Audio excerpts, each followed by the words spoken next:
morning, plant friends. Thanks for coming back to my channel. I realized I haven't introduced myself like at all. My name is Haley. I currently live in Chicago. I just moved here from Cleveland, so there we go. The nomadic lifestyle, I guess. Today, I want to talk about spider plants. Spider plants are really common house plants. Everyone has them, but I don't care. I like them. I really like how grassy it looks. This guy needs watered a lot, for me at least. I think the pot it's in is a little bit too small. I actually just repotted it before quarantine into this guy. I need to water it a lot because I think the pot again is just too small. It has had an explosion of growth. So everybody and their mother have this house plant, and I actually got this as a baby from my mother-in-law. And you can see that there are some like bent leaves and stuff. It was pushed up against a wall. I didn't do a very good job of keeping it from being crushed. But you can see the striped leaves on it, the variegation. It's one of the most popular variegated houseplants, I think, just because it's so easy to propagate and get your hands on. Recently, I've seen these guys in hanging baskets, and this is not something I would have thought of before, but I've seen them in hanging baskets because the plant babies grow on these like little sticks, and it'll just shoot out and hang down. So that way the little plantlets can, like in the wild, the plantlets would shoot out and touch the ground and grow a new plant. This spider plant is also called Chlorophytum cosmosum. It was described in 1794 by Carl Peter Thurnberg, and it didn't have the same name, and it bounced around from genus to genus until finally in 1862 it was officially categorized as Chlorophytum cosmosum. There are a couple different Chlorophytum cosmosums out there if you look it up online. This is mostly you're going to see the houseplant version. Sometimes you'll come across the all green version.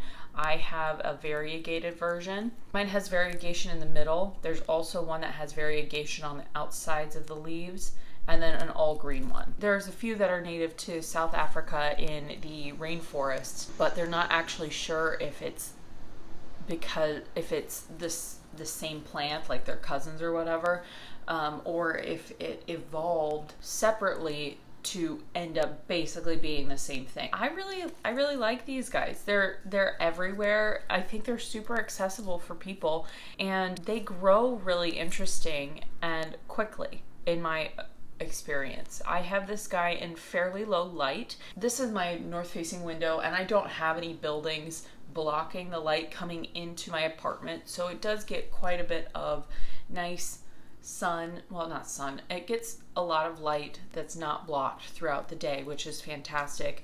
So it has really even but low light, and it's just doing really well. You'll notice on here that there are quite a few weird kind of brown tips, and that's like this plant's thing. Like, it loves to have the tips of the leaves just go brown. Part of that, it's like a humidity issue, I think, but then also it is is susceptible the right word? It's pretty sensitive to fluoride in the water, and I just give this guy tap water.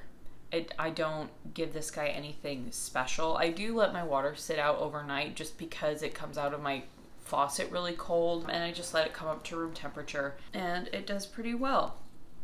So they like a quick draining soil, and I think I have mine in too quick draining soil because I do have to water all the time, so I might amend that later. Originally it was just in Miracle-Gro potting mix with 50% perlite added, and that's usually what I do for most of my house plants, and a lot of them seem to enjoy that. I tend to overwater in general, so that works out really well for me, but I think that there's not quite enough organic material in here to hold on to the water for this guy. Actually, I did come back and top dress it with a little bit of extra potting mix that I got for my garden, and it's just kind of sitting on top. Eventually it'll kind of all get together, I guess. This plant itself has been in cultivation for a very long time.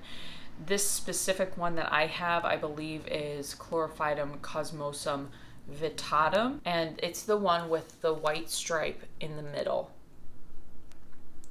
There, like I said, there's one that has the white stripe on the outside, and there's also a solid green one.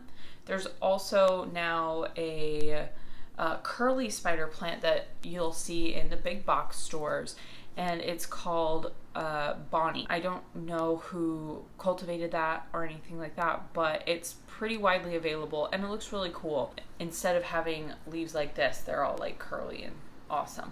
And it grows pretty much the same way. But I got this plant as it was about this big. It was a good sized plantlet from my mother-in-law off of her adult plant, and apparently she got that from my husband's third grade teacher as a little tiny house plant.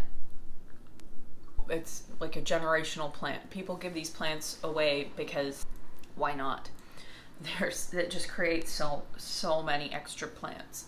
My plant is still maturing, and it will not produce the baby plantlets or flowers or anything like that until after it's reached maturity. So this guy is about 2 years old now. No, it just had its first birthday, so it's only about 1 year old. And when you plant this guy up, the roots are so weird. They're thick, white, and very, very tuberous. So if you're not careful, you might think they're a worm.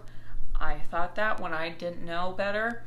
It is part of the plant. They're not wriggling that much, but yeah. So eventually this plant will start shooting off bracts that will have some green and white flowers on it, and eventually that will form a little tiny baby plantlet, and then I can give that out as a gift. People try to get rid of these guys constantly because they are so prolific. If you look closely in the pot, this baby plantlet was actually 3 that were kind of clumped together initially, and I didn't know about that when I first potted it because I didn't look that closely.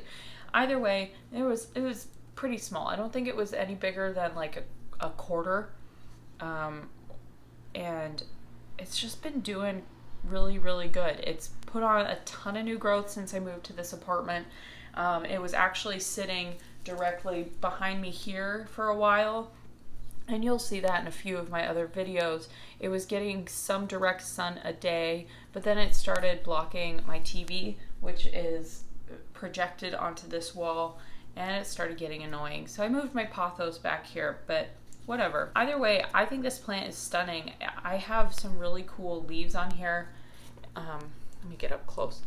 This guy has like cream and then a light green and then a darker green, and that's how all of these newer, bigger leaves look. They all have like 3 different tones of green or whatever. So I wanted to do a quick video about this plant because it's super common. Everybody has one, and there's a ton of videos about how people are getting rare plants. And yes, I am definitely more into the rare plants, but just because you have a plant that you can get super easy at Walmart or Lowe's or wherever, that's nothing to be ashamed of.